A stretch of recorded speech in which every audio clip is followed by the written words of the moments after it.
اگر لوگ نماز فجر کا ثواب اور فضیلت جان لیں تو رات کو اس خوف سے سونا چھوڑ دیں کہ کہیں نیند کی وجہ سے فجر کی نماز نہ چھوٹ جائے۔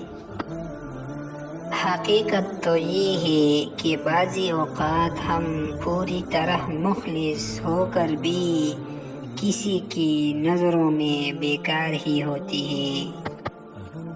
زندگی میں آگے بڑھنا ہے تو بحری ہو جاؤ، کیونکہ بعضی لوگوں کی باتیں مایوسی میں اضافہ کر دیتی ہیں۔ زندگی میں کوئی نہ کوئی ہار ایسی ضرور ہوتی ہے جس کے بعد ساری عمر کچھ بھی جیتنے کو دل نہیں کرتا۔ خود کو سب سے بہتر سمجھ لینا یہ ایک ایسی بیماری ہے جو انسان کو کسی قابل نہیں چھوڑتی۔ جب ہم کسی رشتے سے تکنے لگ جاتے ہیں تب ہمیں اس میں صرف خامیاں ہی نظر آنے لگتی ہیں۔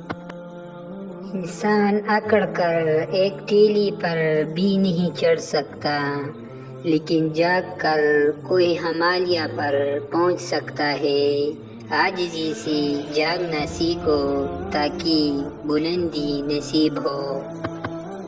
زندگی میں ایسے لوگ شامل کرو جو آئینہ اور سایہ بن کر ساتھ رہے، کیونکہ آئینہ کبھی جھوٹ نہیں بولتا اور سایہ کبھی ساتھ نہیں چھوڑتا۔ ہمارے معاشرے میں مسجدوں سے زیادہ ہسپتالوں میں اللہ کو سچی دل سے یاد کیا جاتا ہے۔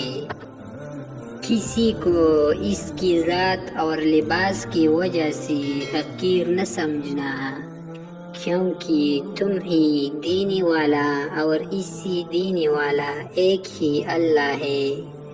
وہ اسے عطا بھی کر سکتا ہے اور آپ سے لی بھی سکتا ہے۔ اگر آپ کے اندر وہ آواز موجود ہے جو پکار کر آپ کو بتاتے ہیں کہ یہ چیز حلال ہے اور یہ حرام، تو اللہ کا شکر ادا کریں کہ آپ کا دل ابھی زندہ ہے۔